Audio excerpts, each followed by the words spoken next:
Bueno, amigos, agradecemos la presencia el día de hoy en nuestro espacio estelar del ministro de Economía, Planificación y Desarrollo, Juan Ariel Jiménez, con él muchos temas importantes sobre los cuales hablar en medio de esta situación especial que está viviendo la República Dominicana. Buenos días, ministro, ¿cómo está usted?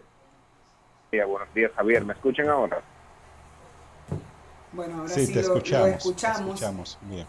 Sí, sí. perfectamente. Ay, qué bueno. Quizás, Javier, adelante. quizás, eh, sí, bueno, ministro, gracias. Vamos a aprovechar el poco tiempo que tendríamos. Entonces, en primer lugar, para conocer de usted una evaluación de lo que está haciendo, de lo que fue la primera fase de reapertura económica y lo que se espera para esta segunda fase, en qué medida este proceso que se estamos viviendo va a permitir y va a contribuir a la reactivación de la economía en nuestro país. Pero quisiéramos conocer su valoración sobre este inicio de reapertura.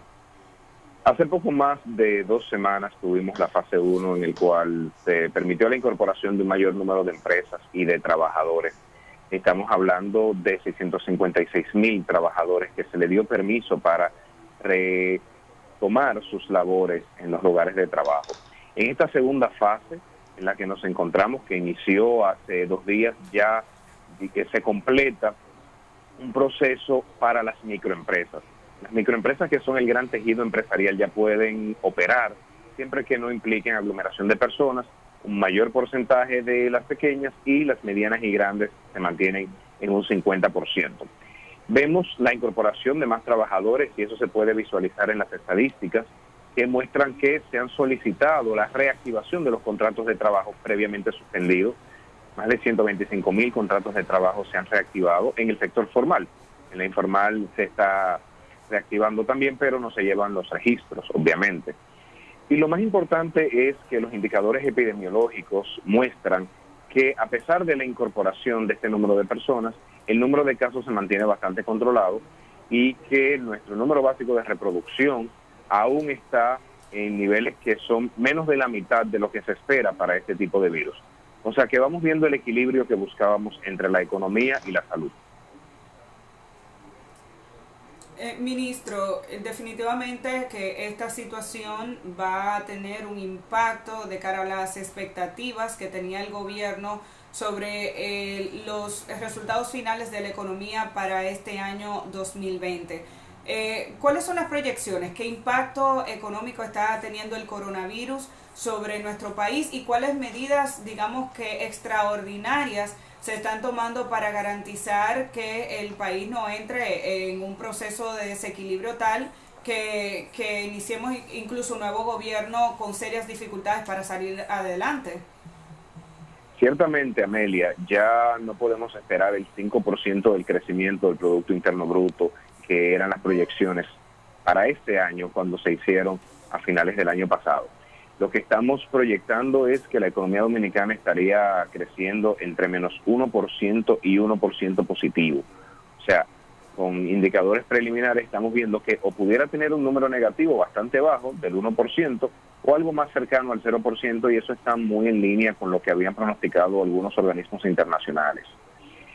Por la parte de la inflación, se espera que se mantenga bastante controlada en el rango de la meta de inflación o incluso por debajo del rango mínimo, por una razón bastante lógica, y es el impacto que tiene la reducción de los precios internacionales del petróleo y que los productos agropecuarios, como no tienen la demanda en el sector turismo, esa sobreoferta puede impactar en mantener los precios bajos. Entonces, cuando tenemos transporte y agropecuario con precios controlados, la inflación no tiende a dispararse. Como dices, el gobierno ha tenido que tomar medidas extraordinarias para evitar que se produzca una caída abrupta del Producto Interno Bruto, y eso generaría problemas de desempleo, problemas de un aumento súbito de la pobreza. Entonces, por eso se han tenido políticas fiscales y monetarias expansivas. Es decir, si ustedes se fijan, el Banco Central ha reducido mucho la tasa de interés, ha aumentado mucho la liquidez. Incluso hemos tenido modificaciones en la política macroprudencial, es decir, en las reglas que tienen los bancos a la hora de evaluar su cartera.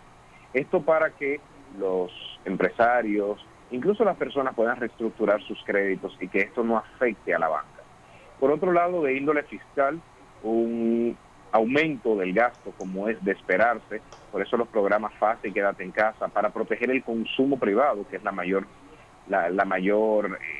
peso que se tiene en el Producto Interno Bruto, y además una postergación del pago de impuestos para ayudar a las empresas en su flujo de caja. Es decir, que tanto la política fiscal como la política monetaria han estado en fase expansiva. Una de los temas, ministro, que se ha estado planteando es precisamente producto de ese gasto del gobierno durante este periodo para asistir a los sectores más vulnerables y a la baja en los ingresos, pues vamos a tener un déficit fiscal significativo. Y esto va a implicar la presentación de un presupuesto complementario ante el Congreso Nacional. ¿Ya se tiene fecha de la presentación de este presupuesto y cuáles cambios, en cuáles renglones del presupuesto habrá modificaciones? ¿En qué dirección serán estas modificaciones? El presupuesto se estaría presentando en los primeros días de la próxima semana. Tiene varios cambios. Lo primero es que se ajustan las proyecciones de ingresos. Obviamente, como la actividad económica no va a crecer al 5%, sino que estaría rondando el 0%, estamos hablando de que los ingresos más que nada tendrían una caída con respecto al año pasado, porque recuerden que hemos postergado el pago de varios impuestos. Entonces, solamente la disminución en la proyección de impuestos hace que el déficit sea mayor. Por otro lado, se reconocen el aumento que se va a tener en el sector salud. También se reconoce un mayor presupuesto para la Junta Central Electoral. Y esto va a salir de varias fuentes. Lo primero es probablemente una disminución del gasto de capital, porque además no se está construyendo en infraestructura pública como se había previsto, por la misma prudencia que manda el COVID-19. También una disminución del gasto corriente de algunos ministerios para poder redireccionar gasto hacia salud, redireccionar gasto hacia el sector social. Obviamente, el mayor déficit implica una mayor financiación de ese déficit vía emisión de bonos tanto en los mercados nacionales como en los mercados internacionales, porque se espera que el déficit sea superior al que originalmente se había previsto para este año, cerca del 2.2%.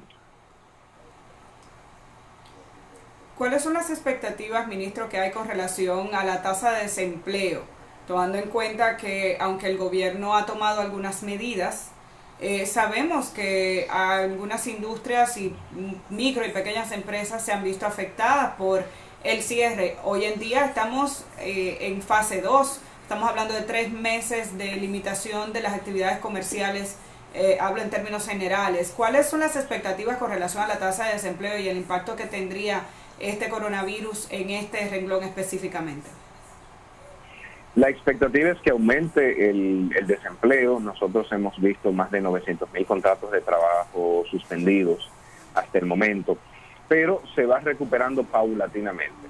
Paulatinamente en la medida en que la reactivación de la economía se van ejecutando las distintas fases, pero también en la medida en que el sector salud puede ir avanzando y podemos ir reincorporando los denominados grupos vulnerables. Porque como ustedes saben, hemos alentado a un mayor número de empresas a que reincorporen sus trabajadores, excepto los trabajadores vulnerables, más de 60 años, los trabajadores que tienen insuficiencia renal crónica y así sucesivamente. En la medida en que podamos ir identificando tratamientos farmacológicos efectivos que disminuyan la probabilidad de que terminen siendo pacientes críticos o en el peor de los casos muriendo, también en esa misma proporción esos trabajadores podrán retornar a su lugar de trabajo. Pero sí que hay que admitir que el empleo muy probablemente va a terminar el año en niveles por encima de lo que se había visto el año pasado, a pesar de la reactivación económica. Pues cuando se dan estos tipos de fenómenos, el empleo tiende a crecer menos porque las empresas van viendo cómo recuperar su nivel de actividad con un menor porcentaje de los trabajadores. Entonces, te diría que es un gran reto para este gobierno, los meses que quedan, pero para el próximo gobierno, tener políticas activas de promoción del empleo, porque va a ser quizás el mayor de los retos en materia económica. ¿Y el Algunos índice tienen una sectores, idea, ministro, ministro?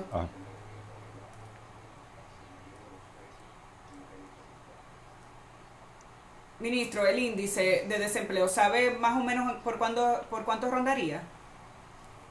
Es difícil hacer proyecciones, sobre todo en materia de empleo, porque depende mucho de cómo reaccionen las empresas, pero organismos internacionales están diciendo que rondaría cerca del 9%, lo cual es prácticamente el doble de lo que habíamos visto a finales del año pasado.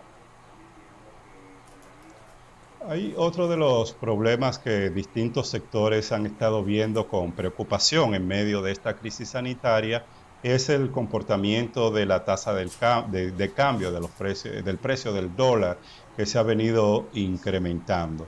¿Qué se espera que pueda seguir pasando con la tasa de cambio y qué actividades se tienen programadas dentro de este plan de reactivación económica para mejorar y fortalecer los sectores generadores de divisa en nuestro país? La tasa de cambio es un precio y como precio es el resultado de la oferta y demanda que se tenga. Entonces, como ustedes saben, hemos tenido una menor oferta de dólares por el tema del turismo, por la disminución de las remesas, como bien Javier explicaba anteriormente, incluso por las exportaciones. Parcialmente compensado por una disminución de la demanda de petróleo, tanto en cantidad como en precio, en aumento en el precio del oro, pero sí que una menor afluencia de dólares lleva a una devaluación que es de esperarse, y debo decir que somos de los países que menor depreciación ha tenido hasta el momento, estoy hablando de los países de América Latina. La tasa de cambio se espera que, aunque siga aumentando, sea de forma controlada, porque el Banco Central, siempre he dicho, tiene niveles importantes de reservas internacionales, que es normal que no los use todo al mismo tiempo, porque tiene que ser prudente, tiene que evitar sobrereaccionar a los movimientos del tipo de cambio. Entonces, la entrada de los préstamos internacionales, de los fondos de organismos como el Fondo Monetario Internacional, el Banco Mundial, pues eso va aliviando la presión del dólar en la medida en que se va recuperando la actividad de las zonas francas, en la medida en que se exporta una mayor cantidad de oro, pues en esa misma medida, esa mayor afluencia de dólares tiende a quitar presión al tipo de cambio, pero sí que es de esperarse que mantenga un ritmo de devaluación, pero bastante controlado. Y lo más importante es que esa devaluación no se traduzca en aumentos de los precios que ponga en riesgo la meta de inflación. O sea que el tipo de cambio, todos los países estamos esperando un aumento, pero no de forma abrupta que ponga en riesgo la estabilidad macroeconómica que hemos vivido en todos estos años. Bueno, muchísimas gracias, ministro, por su participación en este espacio y por estas informaciones de tanto interés que pues ha compartido con nosotros y con nuestros amigos televidentes. Muchísimas gracias y esperamos poder tenerlo pronto de nuevo acá en el programa. A ustedes no se vayan cuando... Gracias a usted. A ustedes no se vayan, cuando regresemos continuamos con nuestra segunda entrevista estelar. Estará con nosotros William Pérez Figuereo, quien es presidente de la Central Nacional de Transporte Unificado, NSTU. Con él vamos a hablar sobre el transporte público que ofrece el sector privado en nuestro país en esta segunda fase de apertura económica. No se vayan, volvemos en breve.